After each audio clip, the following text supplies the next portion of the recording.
Kaloji Narayana Rao university of health science లోపల ఎవరైతే BSc నర్సింగ్‌కి apply చేద్దాం అనుకుంటున్నారో అండ్ ఎవరైతే ఆల్రెడీ బీఎస్సీ నర్సింగ్‌కి అప్లై చేసుకున్నారో వాళ్ళకి సంబంధించిన వీడియో ఇది. ఈ వీడియో లోపల మనం బీఎస్సీ నర్సింగ్ అప్లై చేసుకుందాం అనుకున్నోళ్ళకి, బీఎస్సీ నర్సింగ్ అప్లై చేసుకున్నోళ్ళకి నెక్స్ట్ ప్రాసెస్ ఏముంటది అని చెప్పి ఈ వీడియో లోపల మనం అయితే డీటెయిల్ అని అయితే మాట్లాడుకుంటాం. మనం ప్రీవియస్‌గా Kaloji Narayana Rao university of health సైన్స్‌కి సంబంధించి చాలా వీడియోస్ అయితే చేసుకున్నాం. అండ్ ఫర్దర్ కూడా ఇట్లాంటి వీడియోస్ అయితే చేసుకుంటూ ఉంటాం. కాబట్టి మీరు మన ఛానల్‌కి ఒకవేళ కొత్త వస్తే మాత్రం డెఫినెట్‌గా సబ్స్క్రైబ్ చేసుకొని మీ ఫ్రెండ్స్ అందరికి షేర్ చేయండి. సో మంచి గైడెన్స్ అయితే మనం ప్రొవైడ్ చేస్తాం. టైమ్ టు టైమ్ అప్డేట్స్ వస్తూ ఉంటాయి. నెక్స్ట్ ప్రాసెస్ ఏంది అని చెప్పి అండ్ వెబ్ ఆప్షన్స్ ఎట్లా పెట్టాలని చెప్పి ఆల్రెడీ ప్రీవియస్‌గా మీకు తెలుసు అప్లికేషన్ ఎట్లా చేసుకోవాలనే వీడియో కూడా చేసుకున్నాం. సో ఇట్లనే టైమ్ టు టైమ్ అప్డేట్స్ వస్తాయి. And most of the people are not going to subscribe our channel. Subscribe చేసుకోరి. ఒక 1000 వ్యూస్ వస్తాయి. అందులోపల 700 people are not our subscribers.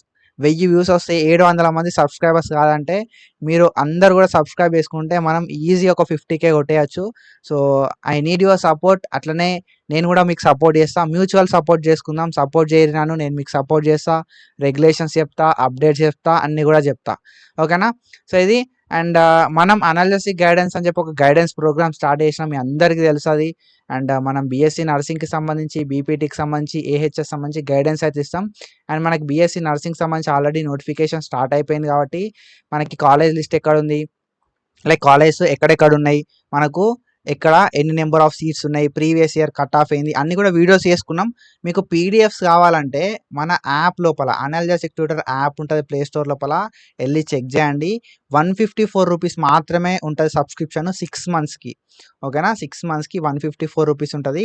ప్రతి ప్రతి 3 to 4 డేస్కి ఒకసారి, ప్రతి 4 to 5 డేస్కి ఒకసారి మనం అయితే లైవ్ అయితే కండక్ట్ చేసుకుంటూ ఉంటాం.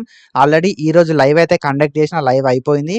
నెక్స్ట్ మళ్ళీ 27th రోజు లైవ్ అయితే ఉంటుంది అన్నట్టు. ఓకేనా? సో మీరు నా దగ్గర ఏ డౌట్ ఉన్నా కూడా నాకు చెప్పొచ్చు. నేను లైవ్ లోపల మీకు డౌట్స్ అయితే క్లియర్ చేస్తా. అండ్ గైడెన్స్ అయితే ప్రొవైడ్ చేస్తా. గ్రూప్ గైడెన్స్ అయితే ప్రొవైడ్ చేస్తాను నేను. ఓకేనా? సో పర్సనల్ కాదు, అందరు కూడా ఒకటే దగ్గర లైవ్ లోపల నేను డౌట్స్ క్లియర్ చేయడము, ఎట్లాంటి డౌట్స్ ఉన్నా క్లియర్ చేయడము, వెబ్ ఆప్షన్స్ ఎట్లా పెట్టాలని చెప్పడము, వెబ్ ఆప్షన్స్ ఎట్లా పెడితే సీట్ వస్తుందని చెప్పడము, కట్ ఆఫ్ ఎట్లా చూసుకోవాలని చెప్పడము, అండ్ రెగ్యులేషన్స్ ఏంది, సర్టిఫికేట్స్ ఏంది, ప్రతిది కూడా నేను గైడ్ అయితే చేస్తా. ఒకవేళ మీకు బీఎస్సీ నర్సింగ్లో సీట్ రాకపోతే బెస్ట్ ఆల్టర్నేటివ్స్ ఏంది అని కూడా నేనైతే చెప్తా అన్నట్టు. ఓకేనా? సో ఇది అండ్ మనం రెగ్యులర్ లైవ్స్ పెట్టుకుంటాం. ఓకేనా? మంచి గైడెన్స్ అయితే ఉంటుంది. ఒకసారి యాప్ అనేది ప్లే స్టోర్ నుండి డౌన్లోడ్ చేసుకోరి. ప్లే స్టోర్కి వెళ్ళిన తర్వాత రివ్యూస్ ఉంటే అక్కడ చెక్ చేయండి. So you will get to know what is analysis tutor అని చెప్పి. అండ్ ఇది మన అఫీషియల్ వెబ్సైట్. పారామెడికల్కి సంబంధించి ఇక్కడ మీకు పారామెడికల్ ఉంది. పారామెడికల్ అంటే సో ఏహెచ్ఎస్ అనుకోకూరి, మళ్ళీ నర్సింగ్కి సంబంధించిన అఫీషియల్ వెబ్సైట్ ఇది. పారామెడికల్ కూడా ఇందులోపలనే అవుతుంది. అండ్ మనకి ఆన్లైన్ అప్లికేషన్ అయితే స్టార్ట్ అయిపోయింది. ఓకేనా? ఈ ఆన్లైన్ అప్లికేషన్ లోపల మనం మొబైల్ అండ్ ఈమెయిల్ రిజిస్ట్రేషన్ చేసుకోవాలి. అండ్ క్యాండిడేట్ రిజిస్ట్రేషన్ చేసుకోవాలి. అండ్ దాని తర్వాత సర్టిఫికేట్ అప్లోడ్ చేయాలి. అప్లికేషన్ అనేది ప్రింట్ అనేది తీసుకోవాల్సి ఉంటుంది అన్నట్టు. బీఎస్సీ నర్సింగ్కి, పోస్ట్ బీఎస్సీకి ఇదే అప్లికేషన్. మనకు ఆల్రెడీ అప్లికేషన్స్ అయితే స్టార్ట్ అయిపోయినాయి. మనకి 14 days ఆఫ్ టైం అయితే ఉంది ఆన్లైన్ అప్లికేషన్కి. ఓకేనా? మనకు ఒక 14 రోజుల టైం అయితే ఇచ్చారు ఆన్లైన్ లోపల అప్లికేషన్ పెట్టుకోవడానికి. అండ్ ఇక్కడ మనం చూసుకుంటే అప్లికేషన్ లాస్ట్ డేట్ ఎప్పుడు కదా మరి అని అంటే, మనకు అప్లికేషన్ స్టార్ట్ అయిపోయింది 16th September 2025 9 AM నుండి స్టార్ట్ అయింది. అండ్ 30 September 2025 5 PM వరకు ఈ అప్లికేషన్ అనేది ఎండ్ అవుతుంది. ఒకవేళ మీకు ఎలిజిబిలిటీ ఉండి, according to category cut off, మీకు ఎలిజిబిలిటీ ఉంటే మాత్రం డెఫినెట్గా మీరు అప్లికేషన్ పెట్టుకోర్రి. ఓకేనా? సో మీకు గైడెన్స్ కావాలంటే అనాలిసిస్ ట్యూటర్ యాప్ని డౌన్లోడ్ చేసుకొని లైవ్స్ అటెండ్ గారి, డౌట్స్ ఉంటే అడగండి, చెప్తా. ఓకేనా? సో ఇక్కడ కూడా ప్రొవైడ్ చేస్తా ఇన్ఫర్మేషన్. మీకు ఒకవేళ ఎలిజిబిలిటీ ఉంది, ఓకేనా, ఎలిజిబిలిటీ ఉండి మీరు నర్సింగ్కి అప్లై చేసుకుందాం అనుకుంటే మాత్రం డెఫినెట్గా అప్లికేషన్ పెట్టుకోండి. ఓకేనా? సో మనకి 30 September 2025 దాకా టైం ఉంది. అంతకంటే ముందే మనం అప్లికేషన్ పెట్టుకోవాలి. తొందరగా అప్లికేషన్ పెట్టుకుంటే బెస్ట్. ఎందుకు బ్రో తొందర అంటే, లాస్ట్కి సర్వర్ డౌన్, సర్వర్ బిజీస్ అవుతూ ఉంటాయి అన్నట్టు. కాబట్టి తొందరగా పెట్టేసుకుంటే అయిపోతుంది మనకి. ఓకేనా? సో అప్లికేషన్ స్టార్ట్ అయింది. లాస్ట్ డేట్ 30 September 2025 5 PM దాకా. తొందరగా అప్లికేషన్ చేసుకోవాలి. నెక్స్ట్ అప్లికేషన్ అయిపోయిన తర్వాత నెక్స్ట్ ప్రాసెస్ ఏంటి అనే విషయానికి వస్తే, మనకు నెక్స్ట్ ఒకటి మెరిట్ లిస్ట్ అనేది రిలీజ్ చేస్తారు అన్నట్టు. దాన్ని మనం ఏమంటాం కదా అంటే ప్రొవిజనల్ మెరిట్ లిస్ట్ అంటాం. సో ఈ ప్రొవిజనల్ మెరిట్ లిస్ట్ లోపల మనకి ఏం తెలుస్తుంది అని అంటే, ఎంతమంది అప్లై చేసుకున్నారు, మన మెరిట్ పొజిషన్ ఏంటిది అని అర్థమవుతుంది అన్నట్టు. ఓకేనా? అప్లై చేసుకున్న వాళ్ళందరి పేర్లు ఈ ప్రొవిజనల్ మెరిట్ లిస్ట్ లోపల ఇవ్వడం అయితే జరుగుతుంది అన్నట్టు. ఓకేనా? సో మనకు ఎంతమంది అప్లై చేసుకున్నారు అని చెప్పి ఒక ప్రొవిజనల్ మెరిట్ లిస్ట్ అయితే రిలీజ్ చేస్తారు అన్నట్టు. సో ప్రొవిజనల్ మెరిట్ లిస్ట్ అంటే మెరిట్ ప్రకారంగా దీన్ని ఒక లిస్ట్ అనేది చేస్తారు అన్నట్టు. తక్కువ ర్యాంక్ వచ్చిన వాళ్ళను మీద పెడతారు. ఓకేనా, వెబ్సైట్ లోపల వచ్చిన ర్యాంక్ బేస్డ్ ఈ మెరిట్ లిస్ట్ని ప్రిపేర్ చేస్తారు అన్నట్టు. ఓకేనా, తెలంగాణ వెబ్సైట్ లోపల ఎంత ర్యాంక్ వచ్చిందో దాన్ని బట్టి మనకు మెరిట్ లిస్ట్ని ప్రిపేర్ చేయడం అయితే జరుగుతుంది అన్నట్టు. ఓకేనా, సో మెరిట్ లిస్ట్ లోపల మనకు మెయిన్గా వెబ్సైట్ ర్యాంక్ తక్కువ ఉన్న వాళ్ళని ఫస్ట్ పెడతారు. తర్వాత వెబ్సైట్ ర్యాంక్ లైక్ ఎక్కువ ఉన్న వాళ్ళని లాస్ట్ పెడతారు అన్నట్టు. సో ఇట్లా ఒక మెరిట్ లిస్ట్ అయితే చేస్తారు అన్నట్టు. సో ఈ మెరిట్ లిస్ట్ని బేస్ చేసుకొని మనకు సెలక్షన్ ప్రాసెస్ అయితే చేస్తారు. ఓకేనా, సీట్ అలాట్మెంట్ కానీ వెబ్ ఆప్షన్స్ పెట్టుకున్న తర్వాత సీట్ అలాట్మెంట్ మెయిన్గా చేసేది ఈ మెరిట్ లిస్ట్ బేస్డే. కాబట్టి ఈ మెరిట్ లిస్ట్ లోపల మన నేమ్ వచ్చేలాగా మనం చూసుకోవాలి. ఈ మన నేమ్ అనేది మెరిట్ లిస్ట్ లోపల రావాలంటే మనం ఏం చేయాలి, అప్లికేషన్ అనేది ప్రాపర్గా ఇవ్వాల్సి ఉంటుంది అన్నట్టు.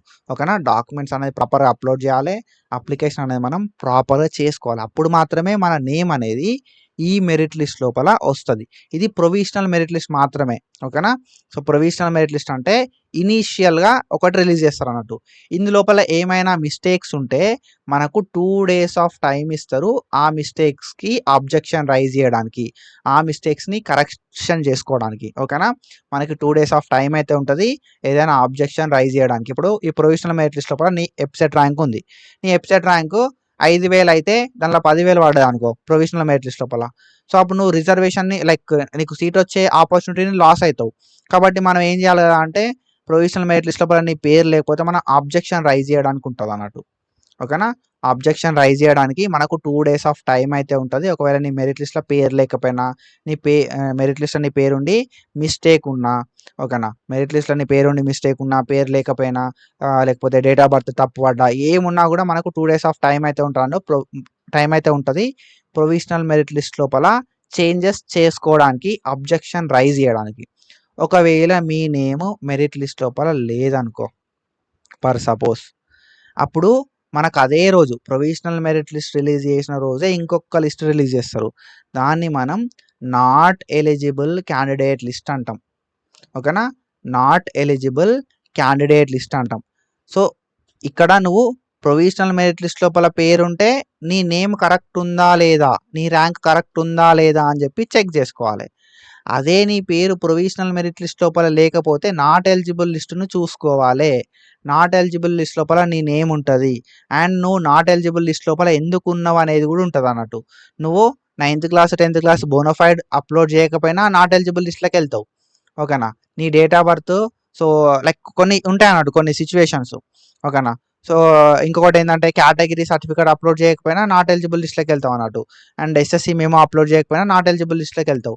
సో వాళ్ళు నాట్ ఎలిజిబుల్ లిస్ట్ లోపల నువ్వు ఎందుకు ఎలిజిబుల్ కాదు అనే రీజన్ని మెన్షన్ చేసి నాట్ ఎలిజిబుల్ క్యాండిడేట్ లిస్ట్ అనేది వీళ్ళు రిలీజ్ చేయడం జరుగుతుంది అన్నట్టు. ఓకేనా, ప్రొవిజనల్ మెరిట్ లిస్ట్ రిలీజ్ చేస్తారు, నాట్ ఎలిజిబుల్ క్యాండిడేట్ లిస్ట్ అయితే రిలీజ్ చేస్తారు. ఈ ప్రొవిజనల్ మెరిట్ లిస్ట్ని and not eligible candidate list లోపల మన నేమ్ రావాలన్నా మనకు ఈ ప్రొవిజనల్ మెరిట్ లిస్ట్కి సంబంధించి అండ్ నాట్ ఎలిజిబుల్ క్యాండిడేట్ లిస్ట్కి సంబంధించి ఏదైనా అభ్యంతరం వ్యక్తించాలన్నా, అభ్యంతరం మనం చెప్పాలన్నా కూడా మనకు 2 నుండి 3 రోజుల టైం ఉంటుంది. సో మనం యావరేజ్గా ఒక 2 రోజులే అనుకుందాం. ఓకేనా, ఎక్కువ రోజులు టైం ఇయ్యరు, 2 రోజులే అనుకుందాం. ఎందుకంటే మన పని తొందర మనం చేసుకోవాలి. కాబట్టి మీ డాక్యుమెంట్స్ మీరు కరెక్ట్గా అప్లోడ్ చేయండి. అప్లోడ్ చేస్తే ప్రొవిజనల్ మెరిట్ లిస్ట్లో పేరు ఉంటుంది అండ్ అప్లోడ్ చేయకపోతే నాట్ ఎలిజిబుల్ లిస్ట్ లోపల పేరు ఉంటుంది. ఓకేనా, సో నాట్ ఎలిజిబుల్ లిస్ట్ లోపల పేరు ఉంది అని చెప్పి డిసప్పాయింట్ అవ్వాల్సిన అవసరం లేదు. మనం మెయిల్ పెట్టాలి వాళ్ళకి, ఎట్లా మెయిల్ పెట్టాలని నేను చెప్తా. అండ్ డాక్యుమెంట్స్ అప్లోడ్ చేయడానికి వెబ్సైట్ ఓపెన్ చేస్తారు, ఆ డాక్యుమెంట్స్ ఎట్లా అప్లోడ్ చేయాలని కూడా నేను చెప్తా. సో అట్లా మనం చేసేద్దాం నెక్స్ట్ ప్రాసెస్. ఓకేనా, సో ప్రొవిజనల్ మెరిట్ లిస్ట్ వస్తుంది, నాట్ ఎలిజిబుల్ లిస్ట్ వస్తుంది. నాట్ ఎలిజిబుల్ లిస్ట్ లోపల ఉంటేనేమో మనం ఫైనల్ మెరిట్ లిస్ట్లో మన పేరు రావాలంటే మనం అబ్జెక్షన్ రైజ్ చేయాలి. ప్రొవిజనల్ మెరిట్ లిస్ట్ లోపల నేమ్ వచ్చి మిస్టేక్ ఉంటే అబ్జెక్షన్ రైజ్ చేయాలి. సో అన్ని బరాబర్ ఉంటే ఏం కాదు, ఏమైనా మిస్టేక్ ఉన్నప్పుడు మాత్రమే అబ్జెక్షన్ రైజ్ చేయాలి. అబ్జెక్షన్ రైజ్ చేస్తే ఫైనల్ మెరిట్ లిస్ట్ లోపల మనకు మన నేమ్ అనేది క్లారిటీగా వస్తుంది అన్నట్టు. మన నేమ్ వస్తుంది, మన డీటెయిల్స్ అన్ని కూడా ప్రాపర్గా వస్తాయి. ఒకసారి ప్రొవిజనల్ మెరిట్ లిస్ట్ లోపల నీ పేరు రాకపోయినా, ఓకేనా, ఒకసారి నీ ప్రొవిజనల్ మెరిట్ లిస్ట్ లోపల నీ పేరు రాకపోయినా అండ్ నాట్ ఎలిజిబుల్ లిస్ట్ లోపల నీ పేరు ఉన్నా కూడా ప్రాబ్లం ఏం కాదు. కానీ నువ్వు అబ్జెక్షన్ రైజ్ చేయకపోతే మాత్రమే ప్రాబ్లం అవుతుంది. నువ్వు అబ్జెక్షన్ రైజ్ చేయకపోతే ఫైనల్ మెరిట్ లిస్ట్ లోపల నీ పేరు రాదు. ఓకేనా, మనం మెయిన్గా చూసుకోవాల్సింది ఒకటే, ప్రొవిజనల్ మెరిట్ లిస్ట్ రిలీజ్ అయినప్పుడు ప్రొవిజనల్ మెరిట్ లిస్టు అండ్ ఆ రోజే మనకి not eligible candidate list release అవుతుంది. ఆ 2 లిస్టులు చూసుకోవాలి. ఓకేనా, ప్రొవిజనల్ మెరిట్ లిస్ట్ లోపల నీ పేరుండి ఎట్లాంటి మిస్టేక్స్ లేకపోతే ఏం కాదు. ఓకేనా, ప్రొవిజనల్ మెరిట్ లిస్ట్ లోపల నీ పేరు లేకపోతే నాట్ ఎలిజిబుల్ లిస్ట్ లోపల నీ పేరు చూసుకొని ఏమైనా మిస్టేక్స్ ఉన్నాయా చూసుకోవాలి. మిస్టేక్స్ ఏమైనా ఉంటే ఆ మిస్టేక్స్ని మనం రెక్టిఫై చేసుకోవాలి. ఓకేనా, ఒకవేళ నీ మిస్టేక్ అనేది క్లియర్ అయినప్పుడు మాత్రమే ఫైనల్ మెరిట్ లిస్ట్ లోపల నీ పేరు వస్తుంది. సో మనం ఒకవేళ మనకి ఎలిజిబిలిటీ ఉండి అన్ని డాక్యుమెంట్స్ మనం కరెక్ట్ అప్లోడ్ చేసాం అనుకో, మన నేమ్ అనేది ఫైనల్ మెరిట్ లిస్ట్ లోపల వస్తుంది. సో ఏమున్నదిలే ప్రొవిజనల్ మెరిట్ లిస్ట్ లోపల నా పేరు లేకుంటే ఏమున్నది, ఫైనల్ మెరిట్ లిస్ట్ లోపల సో నాట్ ఎలిజిబుల్ లిస్ట్ లోపల నా పేరు లేకుంటే ఏమైతే అనుకుంటే ఫైనల్ మెరిట్ లిస్ట్ లోపల నీ పేరు రాదు. అప్పుడు మనం ఎలిజిబుల్ కాము వెబ్ ఆప్షన్స్ పెట్టుకోవడానికి. ఈ స్టెప్స్ చాలా ఇంపార్టెంట్. మనం ఈ provisional merit list final merit list దాకా వెయిట్ చేసే కన్నా నేనేం చెప్తా అంటే అప్లికేషనే బరాబర్ పెట్టుకుందాం అంటున్నా.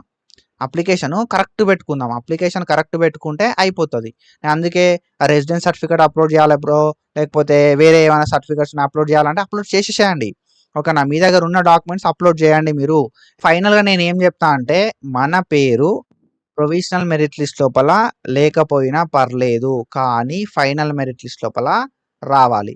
ఫైనల్ మెరిట్ లిస్ట్ లోపల రావాలంటే మనం ఏం చేయాలి, ప్రొవిజనల్ మెరిట్ లిస్ట్ లోపల మిస్టేక్స్ ఉంటే కరెక్ట్ చేసుకోవాలి. ప్రొవిజనల్ మెరిట్ లిస్ట్ లోపల నేమ్ లేకపోతే నాట్ ఎలిజిబుల్ లిస్ట్ లోపల ఉంటుంది. ఈ నాట్ ఎలిజిబుల్ లిస్ట్ లోపల ఇచ్చిన మనకు క్వారీ అనేది ఒకటి ఉంటుంది అన్నట్టు. ఓకేనా, సో వాళ్ళు ఒక ఇష్యూ అనేది చెప్తారు, రిమార్క్ అనేది చెప్తారు. ఆ రిమార్క్ని మనం క్లియర్ చేయాలి. ఓకేనా, సో అప్పుడు మాత్రమే మన పేరు ఫైనల్ మెరిట్ లిస్ట్ లోపల వస్తుంది. ఫైనల్ మెరిట్ లిస్ట్ లోపల వచ్చిన వాళ్ళు మాత్రమే వెబ్ ఆప్షన్స్ పెట్టుకోవడానికి ఎలిజిబుల్. ఓకేనా, ఇది మీరు గుర్తుపెట్టుకోరు. ఇంత మరీ స్ట్రెస్ చేసి చెప్పేది ఏంటంటే, లాస్ట్ ఇయర్ నాకు ఒకళ్ళు కాల్ చేసి like almost first phase start అయిన తర్వాత నాకు కాల్ చేసి అన్న ఇట్లా నా పేరు ఫైనల్ మెరిట్ లిస్ట్లో లేదన్నా అని చెప్పి అన్నారు. సరే బ్రో మరి ప్రొవిజనల్ మెరిట్ లిస్ట్ లోపల ఉందా అని అంటే ప్రొవిజనల్ మెరిట్ లిస్ట్ లోపల కూడా లేదు అని అన్నాడు.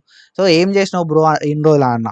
సో తెలియదు బ్రో అన్నాడు. So time to time updates అయితే తెలుసుకుంటా ఉండరు, ఎందుకంటే అప్లై చేసుకున్నాం సీట్ వచ్చేదాకా కూడా కొంచెం లైక్ అన్ని అప్డేట్స్ ఫాలో అవుతూ ఉంటేనే మనకు అర్థమవుతుంది అన్నట్టు ఏమవుతుంది అని చెప్పి. ఓకేనా, సో ఒక్కొక్క కౌన్సిలింగ్కి ఒక్కొక్క ప్రాసెస్ ఉంటుంది అండ్ ఈ కౌన్సిలింగ్ ప్రాసెస్ కూడా డిఫరెంట్ ఉంటుంది అన్నట్టు. సో ఫాలో అవుతూ ఉంటారు రెగ్యులేషన్స్ అనేది నేను చెప్తా ఉంటా. అండ్ గైడెన్స్ కోసం అనాలిసిస్ ట్యూటర్ యాప్ని డౌన్లోడ్ చేసుకోవాలి. అండ్ ఇట్లాంటి ఇన్ఫర్మేషన్ కోసం do follow us and share with your friends. Thank you so much.